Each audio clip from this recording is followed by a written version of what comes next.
Hi, welcome again. So today we want to go through how to set up your digital store, and um, you can access the digital store through any role that you've signed into. So if you've signed in as a client, you should be able to see the digital store. If you sign in with a cyber cafe as I've done, you will still be able to access that. And lastly, if you sign in as a freelancer, you will also be able to access. So the most important thing is you need to locate where we have the quick action tab in your dashboard. So these will be in different places depending with which role you've signed in with. In the cyber cafe, you can see that we have the quick action tab right here at the top. So in most scenarios, you'll see it at the top or somewhere along these sections of the dashboard. So here we have it here, quick action tab, and we also have it here, quick action tab. So to access and set up your digital store, what you need to do is to just come to the digital store feature, as you can see, and click on that. So here you will be able to see the different tabs by default. I've already set mine, so I want to walk you through um, with a view of how it's going to look like by the time you get done with yours. So the moment you click on my digital store, you will land at the product section. You should be able to see nothing here apart from go to the settings page or settings tab, which is this, to complete on your settings for your store. But before we go there, I would want you to see all the tabs and see how that translates into what you're trying to build. Okay, so I'll go to the settings tab, and here we are starting off the setup of the store by brand identity. So you start with uploading your logo. So if you don't have a logo, you should be able to work on that. Get a logo, square logo, which has a max of 5 MB in size, and upload it here. So you're going to choose logo and upload it here. It's also recommended that you choose your background cover image. So I'll show you how that looks like, where that goes just in a few. So the background logo, this is how the stores will look like by the end of the day. And this is now whatever you're seeing here at the background, this is where the cover photo should come to. That is where it will come to. It's not really mandatory, because if you don't upload that, then we are just taking a snippet of what you've put as a logo to be what is also going to be in the backlog as a cover. So it's not really mandatory to put that. As you can see, for example, here you'll have that. Here you'll have that. The M here is what is showing on the background. So it's not really a must. But also it's good to note that if you do upload that, then that image will also come here at the background of your hero section in your website, in your store. It will also come in this section. It will replace whatever we have here at the backlog, at the background. Okay, so then we go to the store configuration. So here what you need to do is put in your digital your store name. So how do you want your store to be identified? What name? As you start typing in the name, the store URL will start updating automatically. So by default, the name that you put in the store name section is what will be updated to the digital store URL. So as you can see, the URL will start from here and it will end here. But you can also decide to change that. So for example, you've put a name here, digital products hub, and I don't want hub to appear. I can just come here and delete this hub so that it's this URL stops at digital products. Okay, so that is still going to work. Then you put a small description to your client so that when you're sharing your link with clients, prospective clients, they are able to know that this is what I can get from your store. So assuming you have 500 products, 1,000 products, I don't want to really scan through all the 1,000 products to know what you're selling. So what you can do is give me a sample of what your store is all about. So, for example, you can say, we specialize in CBC study guides or CV templates or ebooks or meal plans or whatever. So, whichever information you want to put there, you can put here as your store description. We've put some reminders on SEO, that is search engine optimization, best practices, so that you try as much as possible to follow. Try to ensure that you don't go past 160 characters, and we're going to see why.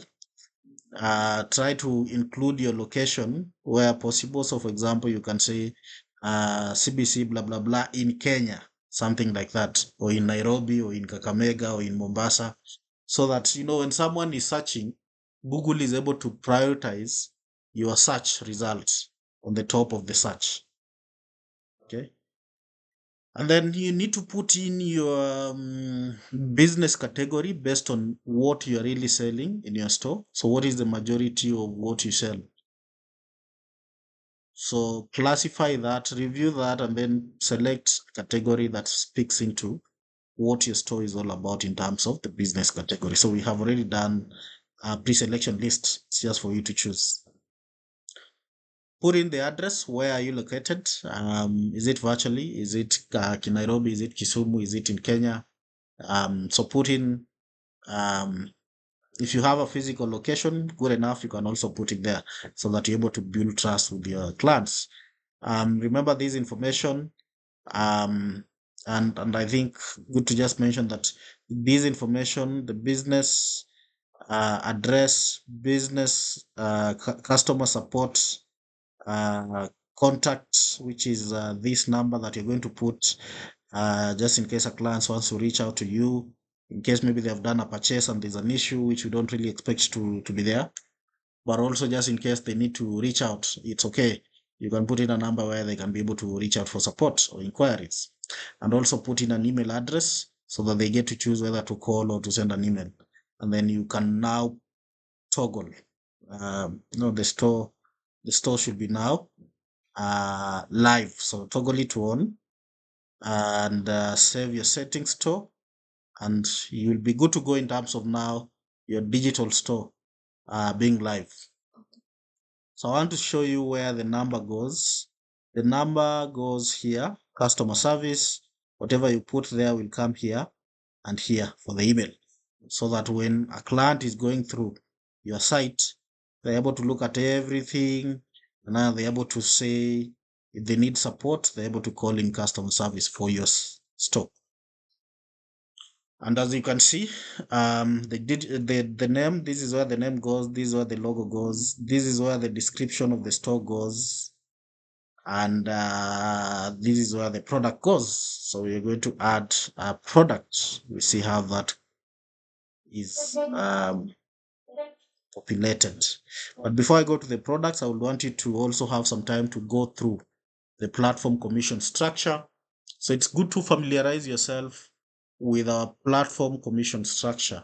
So this is some sort of a calculator for you to know how much money you're going to make for each transaction.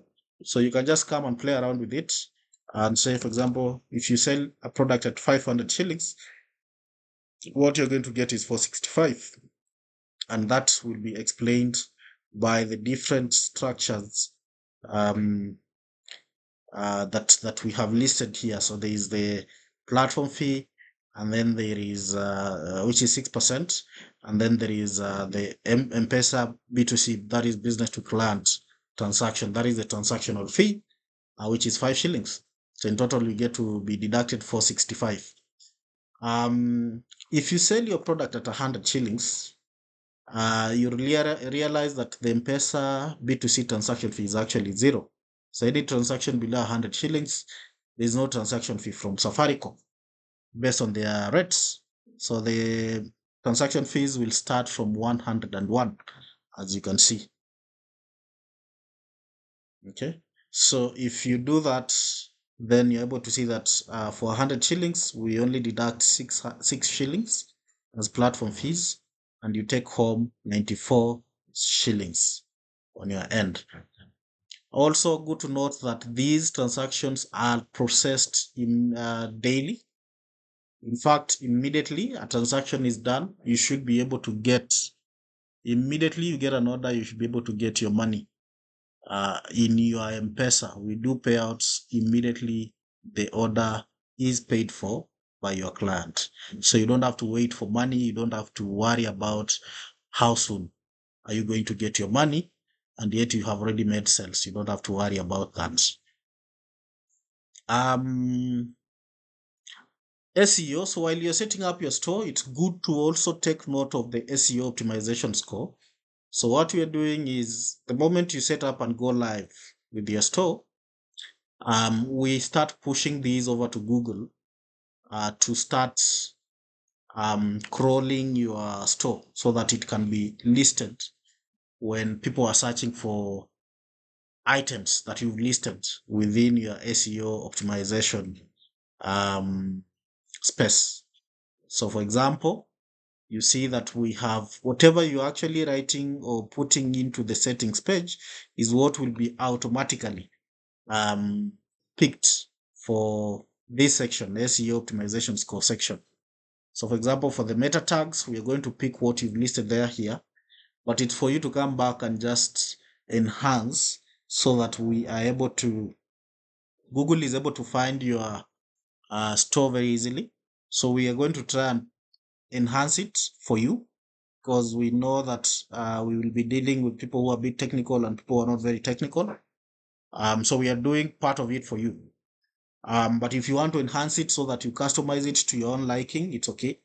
You can also do that. So here, most important is that you want to be very categorical on what your store is all about, and you want to be below the 60 characters limit.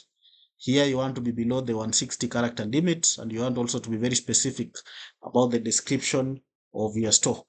So remember, these are the items that we just wrote when we were doing our settings or setup of our store. And then also for social media optimization, the same thing happens. And every time you do this, you get a score. You get to get a score and some very good pro tips on how you should be able to do it. After you're done, you should be able to save. You'll be good to go. Next, you come to add your products. So these are some of the products that I've already added. And to add a product, you just come to add a product. And here you're going to put the product name. These are required fields. So product name, the description of the product. So for example, you're doing an ebook and you want to put in that you have an ebook how to be rich in 90 days. So I can go to Google or ChatGPT and just write, tell ChatGPT to give me a short description, less than 500 characters about this book. And it will write a very good summary for you, but it's also something that you can do on your own, depending on what you're actually trying to upload. So both options can work, and you'll get a very good summary that you can put here so that someone can read through what that book or what your product is all about. So for example, if I come to I am Malala and I look at that, I'll be able to see that this is about this product. This is what people will be seeing. So that information is what will be seen here. That information is what will be seen here. Okay. And next, you'll put in the author, you'll put in the page count, you'll put in the publisher, you put in the publisher, and then, of course, put in the other required fields. I would want to show you something small. Yes. So, um, for example, in this book, you can see Pambazuko la Machweo, which is a KCSE guide for those in Kenya. So the description is this, and some of the details that we are putting here, like publisher, page count, author. These are the things that we see here. So author, there you go. Here again, the pages, here you go. And we're going to see the category, very important. So it's good to add whatever you need to add. Some of these fields are also not going to be important when you're doing some uploads of other products. For example, they're good for things like books, ebooks, and things like that. But when you look at other kinds of digital products, they won't really fit in. That's why they're actually not mandatory. So, for example, if you're uploading a meal plan or a CV template or a digital calendar template, they won't really fit into that. So, it's not really mandatory for you to upload or update these sections. But when it comes to the pricing, very important, you put in the price. Having looked at our price calculator, you should be able to know how much money you're going to get. If I put 500, you should be able to know how much money I'm going to get. Then you come and upload your product here. So you can drag and drop, or you can click here and you'll go to the direct file directory and upload it. So choose whatever you would think is best for you. We've put a max on each product at 100 MB worth of size. So we're keen to see also how that feedback comes in terms of whether that space is or that size is good enough for your products. And then you put in product images. So product images, this is one of them. So this is what people see. As you can see here and here and here, this is what people see when they're actually trying to review your product. So you need to have an image to cover this section. We allow up to 5 images. So if you upload more than one, then there will be a carousel effect where someone will be able to see a sliding sort of image passing by, so that they're able to view multiple images through a slider. So here you'll put in the keywords or the tags, and so far we have two. So these tags will auto update based on the most frequently added tags. These tags are what will be seen on your site here at the top. So far you can see that we have 13 KCC study guides, and we have one ebook. So if I click on this one ebook, it makes my life easier if I just want ebooks only to just come here and look at what you have. And if I want the KCC study guides, I can just come here, see what you have, go to next. Of course, as a user, I can even search if there's anything, maybe Kiswahili, and it will just give me whatever is there in Kiswahili.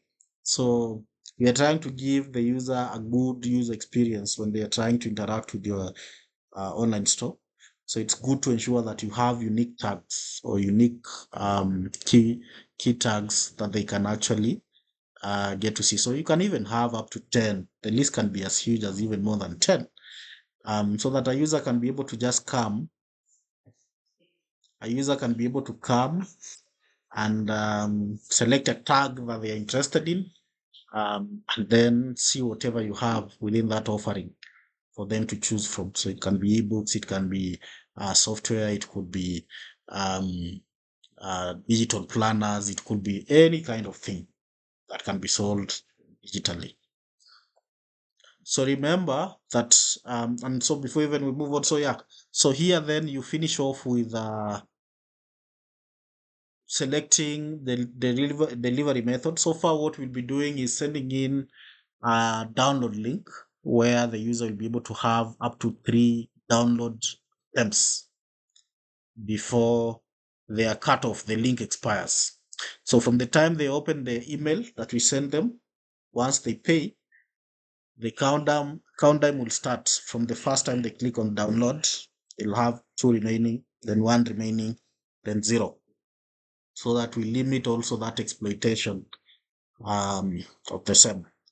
So you can also put in these badges. So if you want to put in an editor's recommendation badge or bestseller badge, and when you put that, they will appear here like what you can see: editor's pick, bestseller, things like that. So it's for you to choose. So that is how you update, upload, and add a product. So once you add the product, this is how you will see on your front, on your backend. So remember, this is your dashboard. So this is what you're seeing on your end. So if you want, for example, to hide a book, you can just come here and hide it. If you want to edit it, you can just come here and edit, and it will open up the product for you to edit. If I want to delete it, I'll just come and delete it. So it's for you to have more control into what you're selling. And then lastly, you will have your orders listed here. So if you go down, you're going to see the orders, which dates, status, amount, which product was bought, the email address of the customer, and the generic order number that we generate from the system. Here you can see the total revenue that you've made, and how many orders have been completed so far. So looking at fulfillments, how many have been 100% fulfilled. Then there are those attempts. Someone was trying to purchase, stopped in between. We are also taking a listen of that and putting in for you to see. If you come to the analytics, you'll get more insights into how you're doing. So here we have some sort of a time period selector. So 7 days, 30 days, 90 days, and 1 year. You have a view of how many people are actually seeing your store. So every time someone comes to your store and accesses your link, then this counter will go up. So if you're doing marketing, for example, you're doing an online campaign, maybe social media campaign, you're keen to know how you're responding in terms of how many people are actually getting to my page. And we're going to even enhance this so that we do a comparison, maybe between this month and last month. How are you faring? So that you're able to self-improve based on the data that you are actually getting. Then, of course, you have how much revenue you're making based on the completed orders or fulfilled orders. Total downloads. I think this is something that we need to check. There could be a bug there. It's something that can be sorted faster.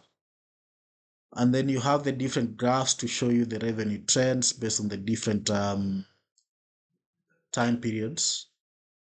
How many orders have been paid fully? How many are still pending? So remember, pending is someone trying to put in the M-Pesa number. They get an STK push on their phone, and then they decide not to complete that order, or they have insufficient funds, things like that. So all that will come here to pending. So then that is how you get to set up your store and start earning.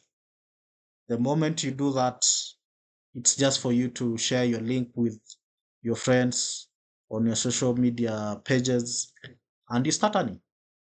So what is preventing you from getting to earn money effortlessly in Kenya today?